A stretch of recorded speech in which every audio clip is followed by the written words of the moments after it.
Okay, so on today's video, I'm gonna be speaking about the first trimester, how it was, what did I feel, what were my symptoms, how did I spend my first trimester, and absolutely everything you can imagine.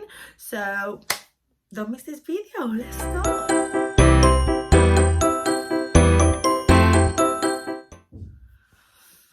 Okay, so when I found out I was pregnant, as you know on the video already, what happened, I was so hungry and all that. I think that was the first symptom ever. But then I think it was around, because I was so happy, I was not feeling sick, like with Jacob, and I was like, oh my god, I feel so well, I feel so chill, I feel so lively, I feel so everything.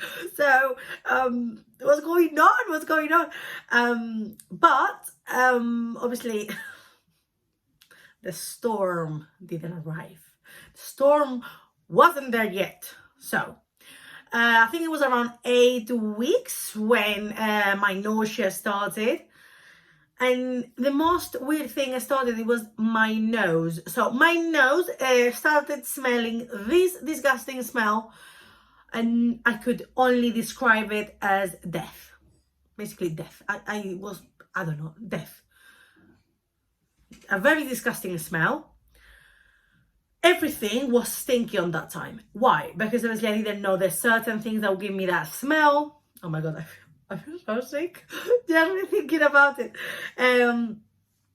So obviously I didn't. Oh my god, honestly I feel so nauseous. Sorry about this. I will try to cut it, but whatever. Woo. Anyway, so basically what happened was the onion, the garlic, coffee, like leek, chicken as well, and my own wee and poo. Okay, so what happened? I didn't know about that. So before, obviously, my mom was here. She was cooking. Spanish people cook everything with garlic or everything with onion.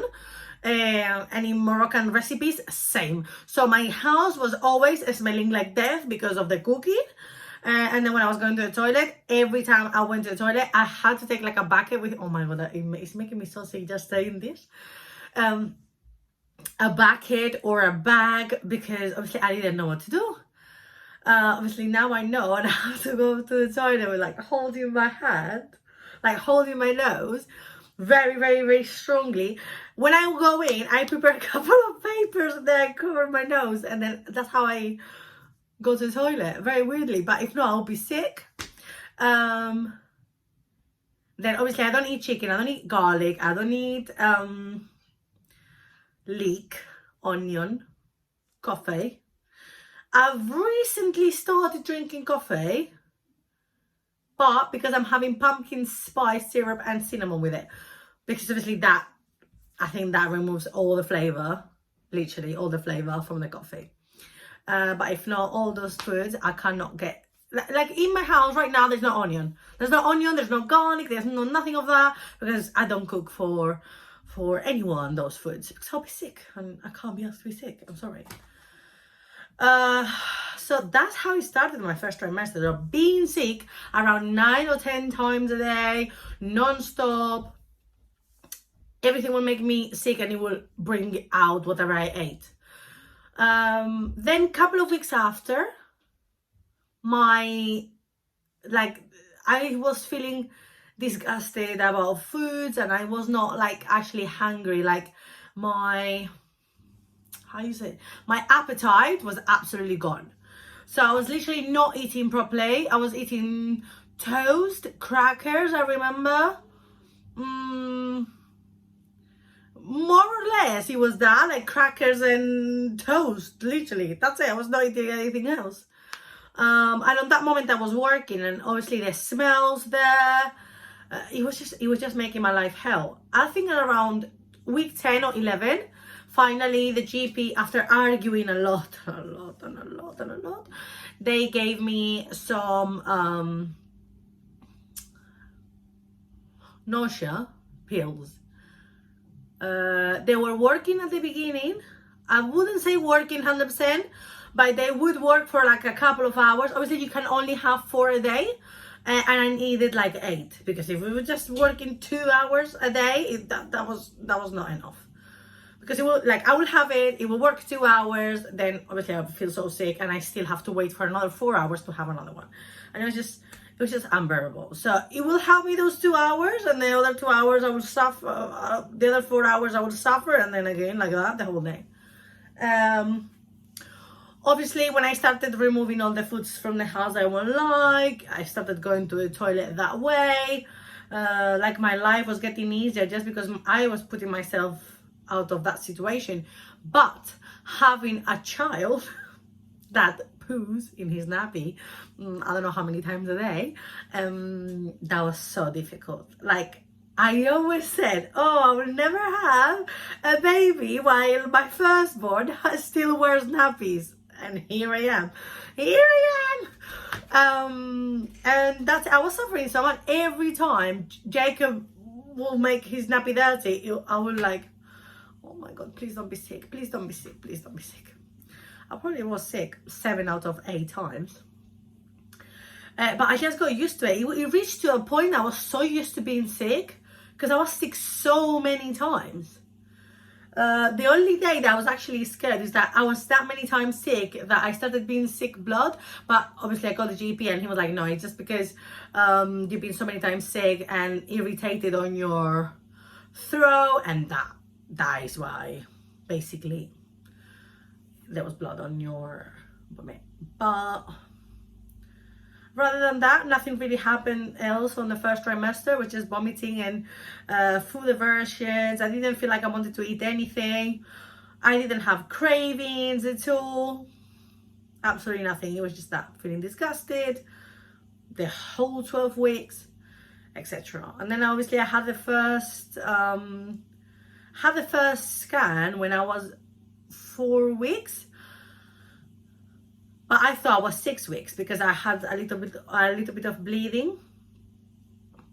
And when I went to the scan, they said, oh, actually, you are not 6, you are 4 weeks. So maybe that bleeding was your, how you call it? Implantation. So when the baby attaches to your uterus, you might bleed a little bit. So that's what happened to me. And they said, obviously, you're not 6 weeks pregnant, you're just 4.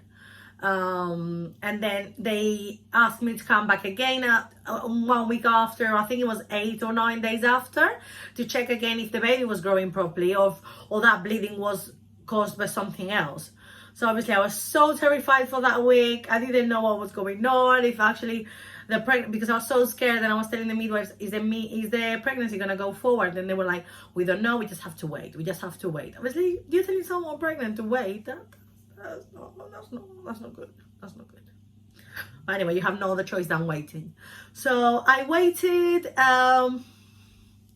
Then we went to the 5-week scan. I think it was 5.5. They couldn't see anything. So they saw the baby a little bit bigger, but they couldn't see the heartbeat or anything because it was too early. It was like 5 + 3 or something like that. Then I had to wait until 12-week scan, but actually, because they made a mistake and they didn't know I was actually 4 weeks instead of 6, they scheduled my scan when I was 10 weeks pregnant. I went to that scan and obviously they said, oh, we cannot do the measures that we have to do because you're 10 weeks and you're not 12 weeks. So in 2 weeks, you need to come back. But I could see the baby and the heartbeat, and the baby was fine. Then 2 weeks after I came back, they did all the checks, they did a blood test for the Down syndrome and all that, which is like the most scary part, that you get so many tests, so many measures, and you're just so scared. I always say it, that I get anxiety so badly. It doesn't matter how many kids you have, you will still have that nerves of, oh, what if something is wrong? What if something is not there?